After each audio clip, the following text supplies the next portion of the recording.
Hello and welcome back to another episode of the Edward's Nightshow.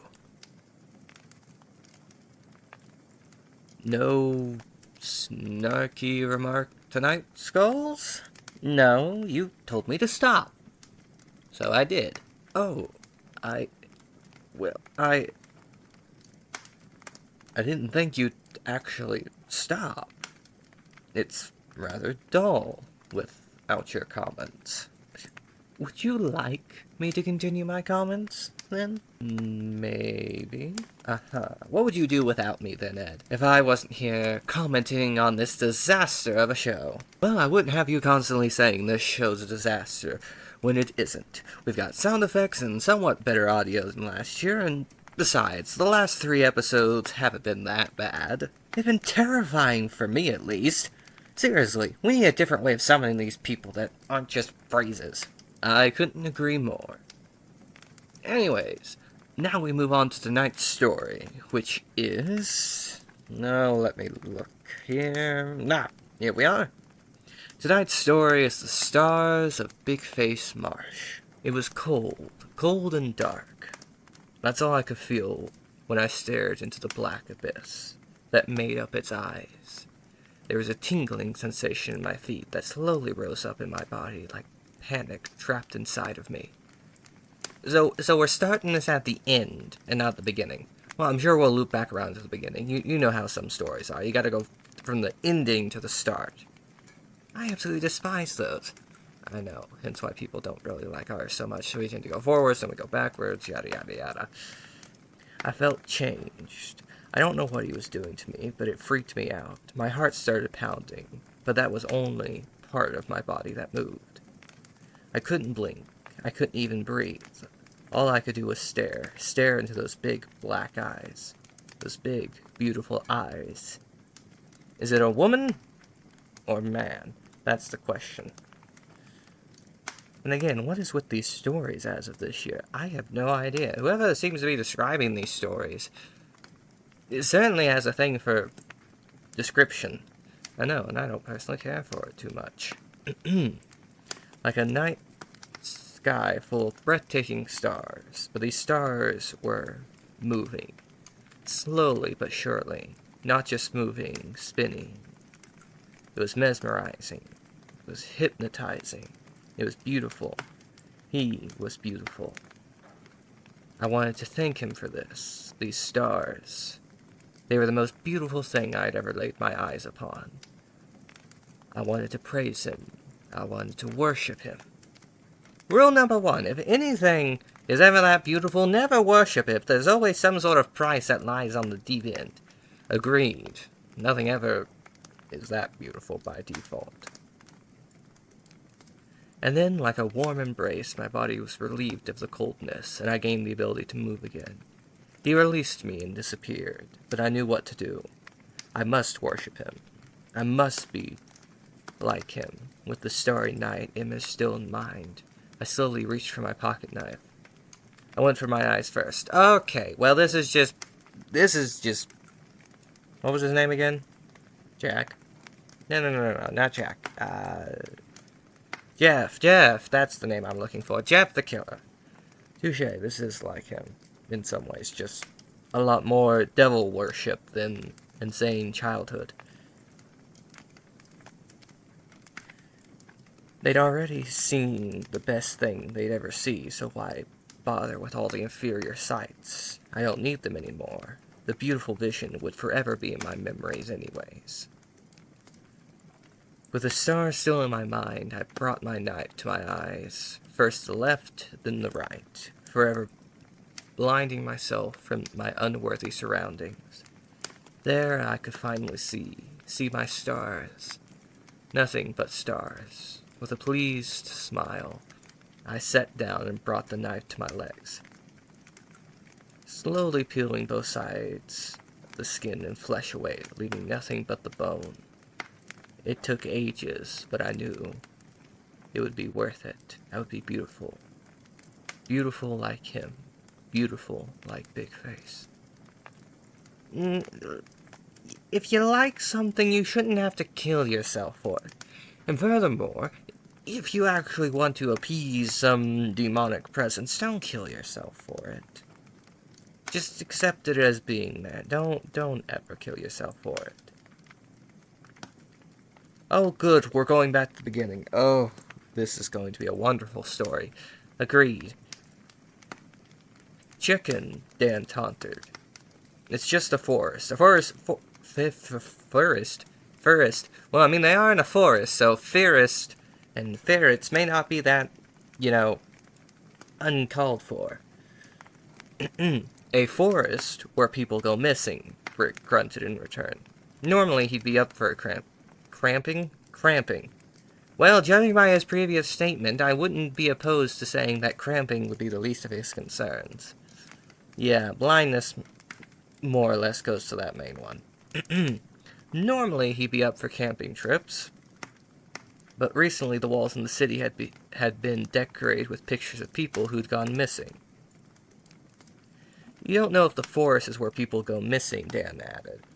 No one knows what happened. That is, unless you're scared of Big Face. Oh, good, it's a Slender Man's type story. I mean, that's all we've got originally nowadays, is Slender Man through and through.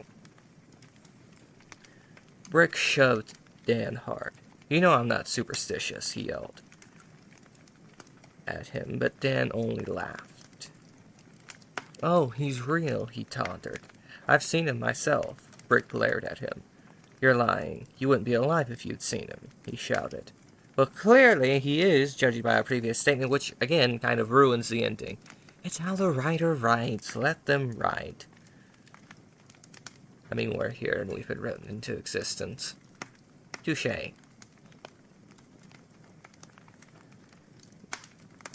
You sure know a lot about someone you claim doesn't exist, Dan continued.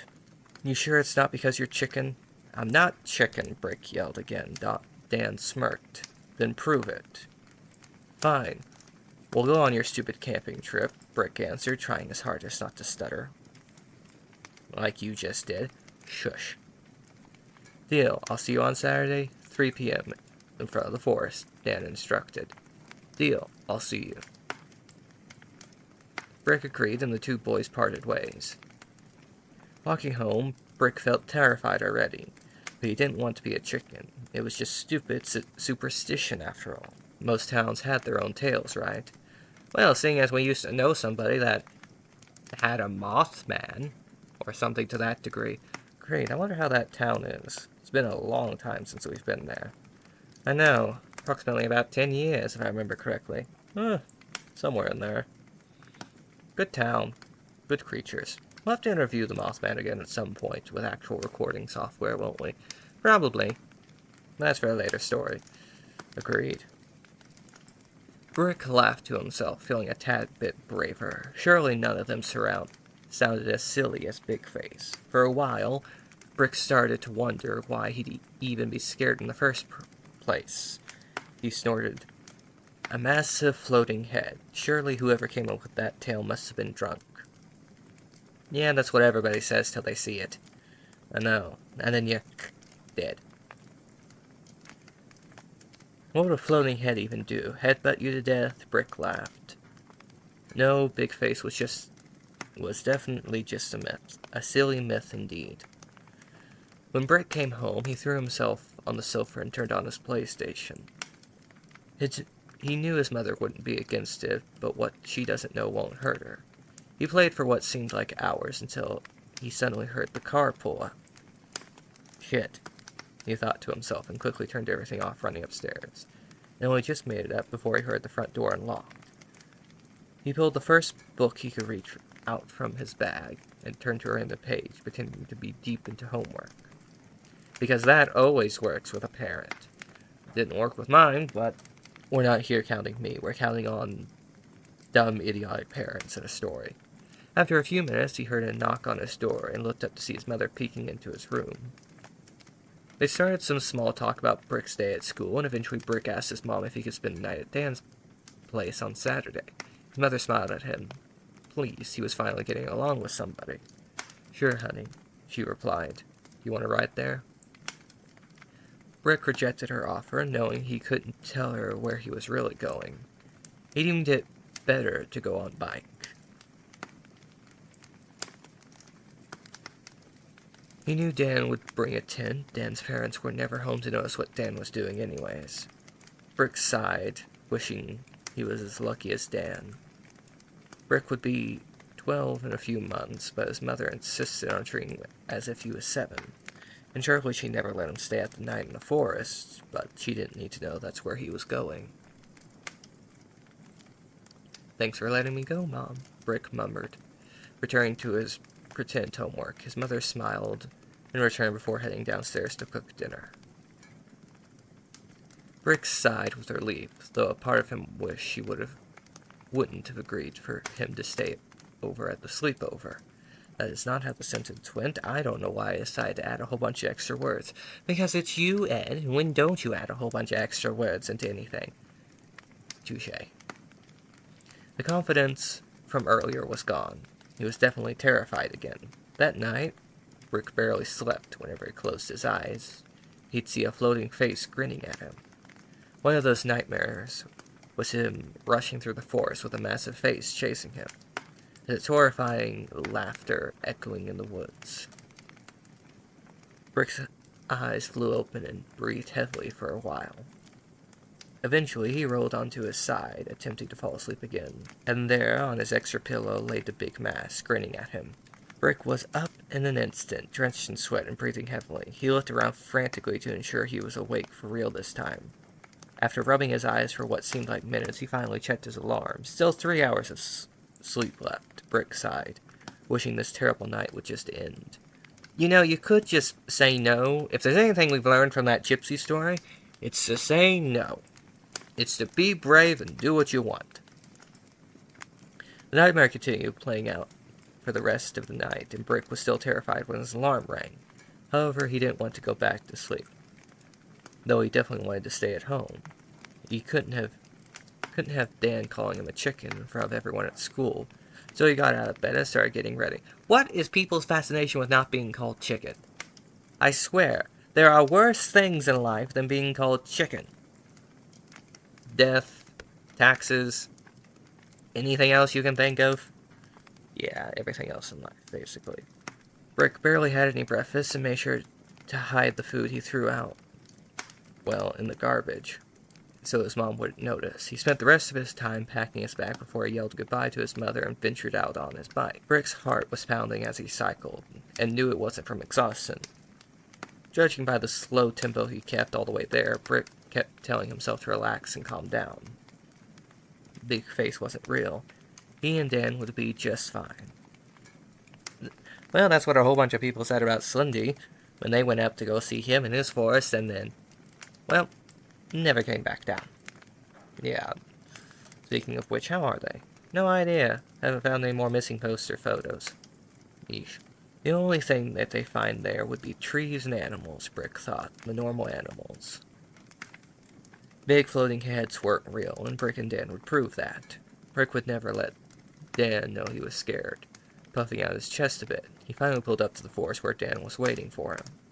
The boys spent most of their time setting up the tent and collecting wood for the fire. When everything was finally ready, the sun had set. The boys sat around the fire, keeping warm. Brick was happy they'd lit the fire before it had gotten too dark. The fire provided enough light and warmth for the boys to stay up for a bit, though fear was starting to sneak in on Brick. The noises in the forest started to get on Brick's nerves, and even the slightest sound made him twitch a little. Brick moved closer to the fire to pretend his slight shivering was from being cold. Suddenly, Brick heard a loud snap that made him jump out of fear. He turned around to see where the noise came from, and he found Dan laughing out loud while holding both ends of the stick he broke. Dude, you should have seen your face, Dan laughed. Your reaction was priceless, as per usual. Classic jokes till everything goes wrong. That's not funny, Brick shouted, standing up to confront him. Dan stopped. Good, Brick thought. It seemed he had some effect on Dan after all. He'd show him not to mess with him like that. He'd show him that he wasn't chicken. Don't you have anything better to do than joke around all day? When will you actually start taking things seriously? Brick growled, looking down at Dan, but Dan wasn't looking at Brick. Dan was looking at something behind Brick.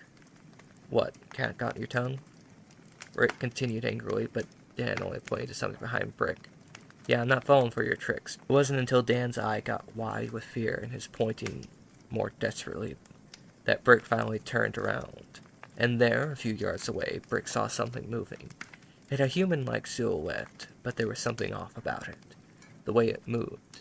As it got closer, Brick noticed how thin the person was. They must have been lost and not eaten for days, Brick thought to himself. The boys just kept staring at it, and eventually Brick realized the reason behind the thin appearance. Surely the creature was human, or at least it used to be. The person was literally just bones. But what really scared the boys was the face. The entire body was missing its skin and flesh, but the face was intact. However, the area around the eyes was covered with dry blood, and the eyes appeared to have been slashed. Brick stared long enough at the morbid face to realize that this person was one of the missing people from the poster he'd seen. So, we're not going to run, we're just going to sit here and stare at the thing? Is this just what people do in every type of horror story?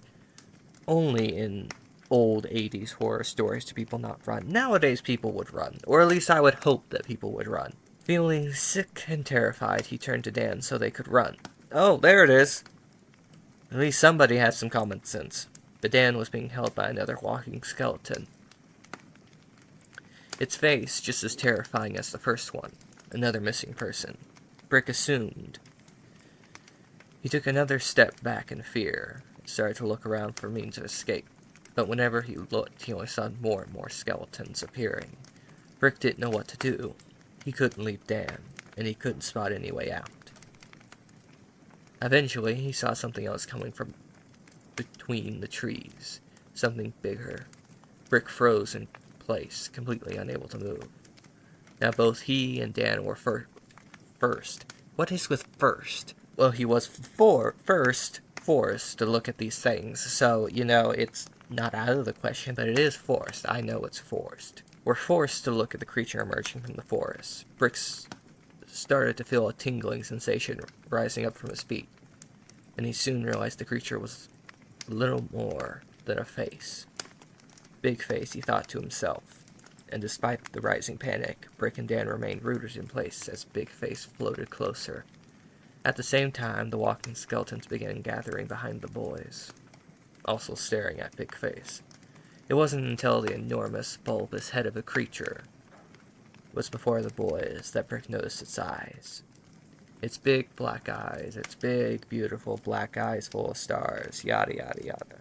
Both Brick and Dan continued staring into the eyes until Big Face eventually disappeared. The skeletons let go of Dan and started to leave as well. Both Brick and Dan dropped to their knees searching for rocks, but not just any rocks. They needed sharp rocks. Rocks that were sharp enough to cut. Big Face had shown them the stars, and that they were prepared to do whatever it took to see them again. They needed to worship him, to be like him. They needed to be beautiful. And that's how it ends. None of this, he got back to his house and then carved out his eyes with a dream. It's just like they did it then and there. Now, we move on to tonight's interview with the Headless Horseman. Horseman. Something like that, one of those two. Ah, Mr. Horseman, please sit. So, do you speak mentally, psychologically, or something like that? Oh, the pumpkin. You want that? Ah, well, alright. Alright. Here we are. Ooh, holy. Ah, there we are. Not quite a head, but a pumpkin for a head will do. Hello. So, Mr. Horseman, please call me Ichabod. Wait, Isn't that the name of the guy you chased? Well, he doesn't need it now does he? It's just a name and a grave. Might as well put it to good use, since he was my first real victim. Speaking of that, why did you kill him? Because he did the one thing he was warned not to do. He crossed the Albany Post Bridge. He was warned, and just to prove that he was brave and such, he usurped my resting place. And for that, he lost his head. Holy Ichabod! What about me? Nothing. Nothing at all. So, what do you do nowadays? Good question. Most days I just sit around my resting place unless I'm bothered.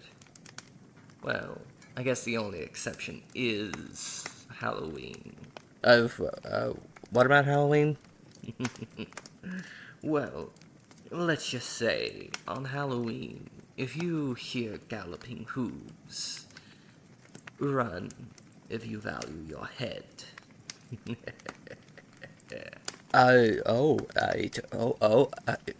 Okay, well, do you have anything else to note? Anything else? No, I cannot add anything, because someone has disturbed my grave. Again. Yet another one to add to the graveyard if they cannot outrun me on horseback. Should we tell him no one uses horses nowadays? No, let him have his fantasy. Well, I bid you both adieu. Yeah! Well, alright then. That was something. Yeah, something. Well, guess that does it for this episode of the Edward's Night Show. Wait, the next episode is the last episode for the season, isn't it? Yes, sadly, but since Phantom is officially part of the team, he'll have his Christmas episode this year again. Ah, well, that should appease everyone. Anyways, since it's the end of the episode, I'll end it with my saying, as per the usual. When the moon is full and it shines its light, that is when the night is true. Good night, everybody.